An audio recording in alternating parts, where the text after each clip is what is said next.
This is Pulse of Africa, the face of Ethiopia, the voice of Africa.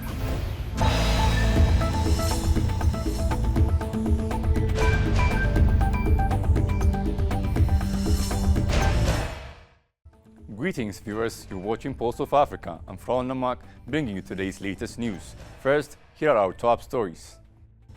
Uganda Electoral Commission declares Museveni candidate for 2026 presidential polls.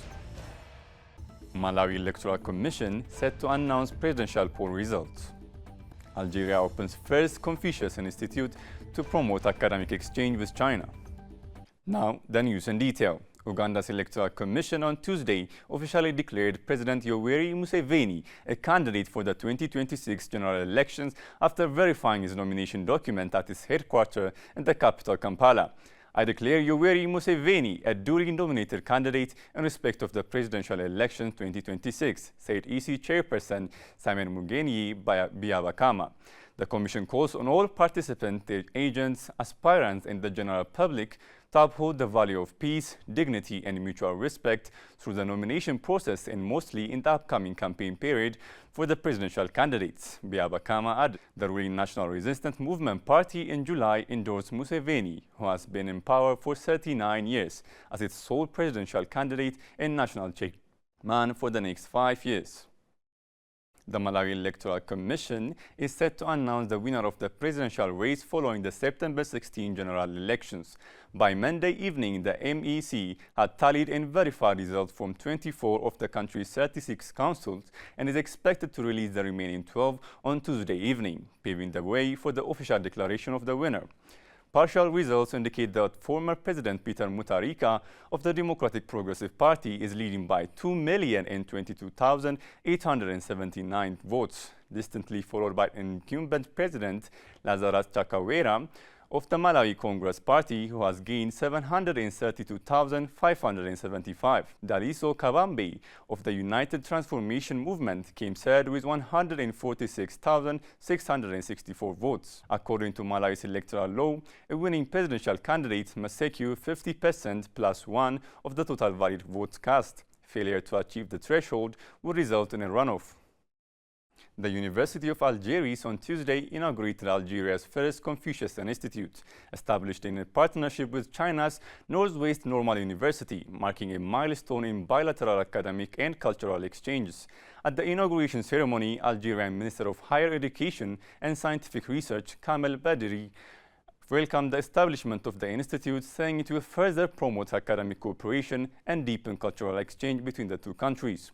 Chinese ambassador to Algeria, Dong Guangguali, hailed the institution as an important milestone in academic and scientific cooperation between the two people. In 2024, the University of Algiers launched Algeria's first Chinese language program in cooperation with Northwestern Normal University, enrolling 38 students in its inaugural class with plans to expand gradually.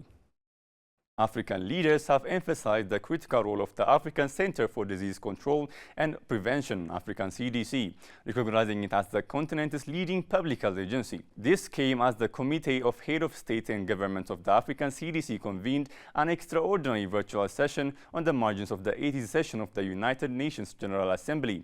They underscored a collective call for stronger solidarity, sustainable financing, and enhanced collaboration to protect the wider African populations from recurrent and emerging health threats.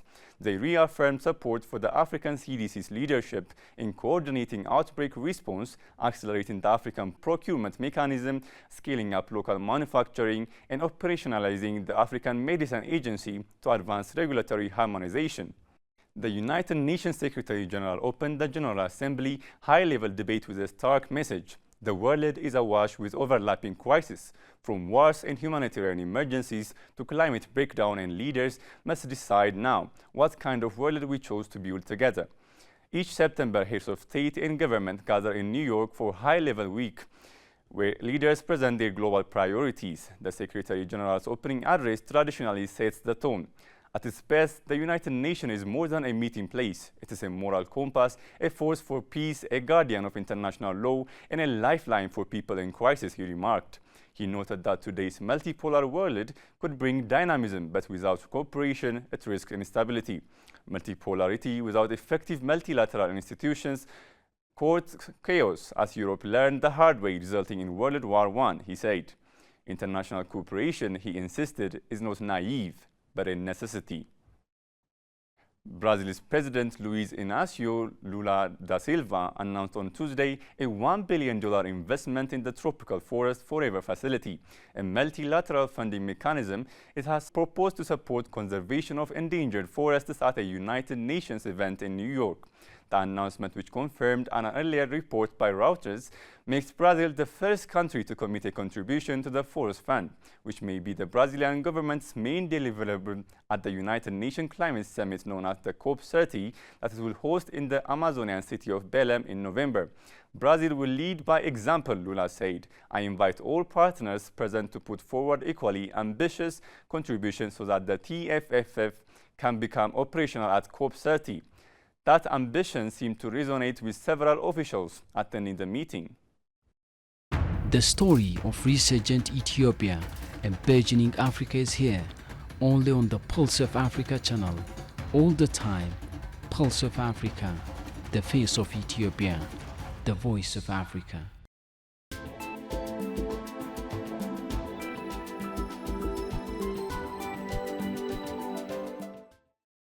Now to business news. Total Energy sale of a minority stake in a Nigerian onshore oil producer has fallen through. Nigerian regulators said on Tuesday in a setback to the French oil major's strategy to sell mature, polluting assets and pay down debt.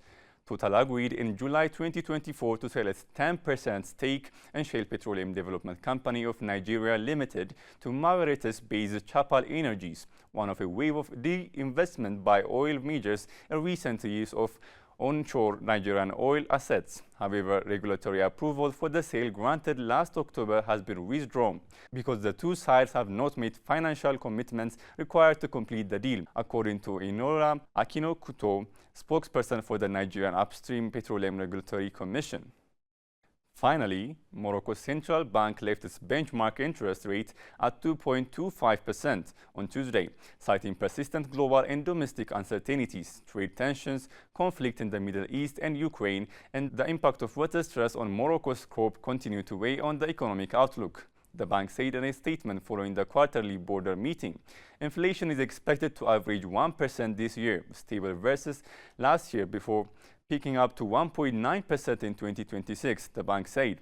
Its projected economic growth of 4.6% in 2025 and 4.4% in 2026, up from 3.8% in 2024. Before we close, here is a quick look at the latest global commodity prices updates.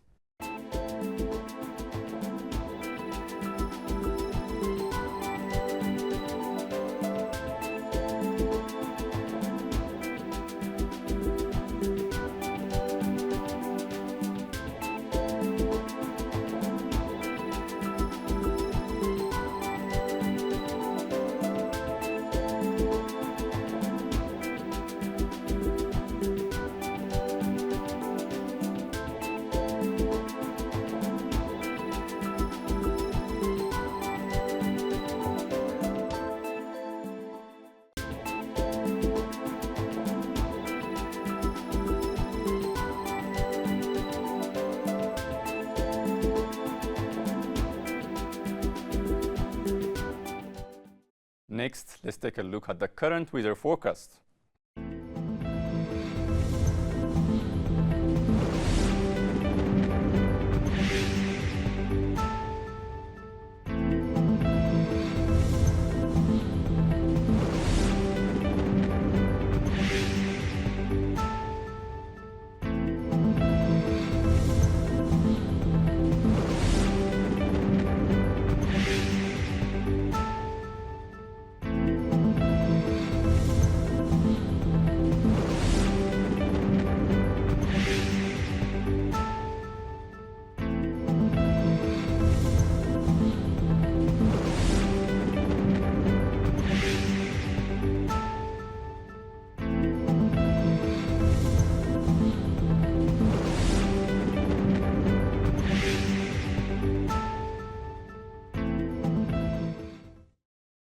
That's all from Pulse of Africa today. Thank you for being with us.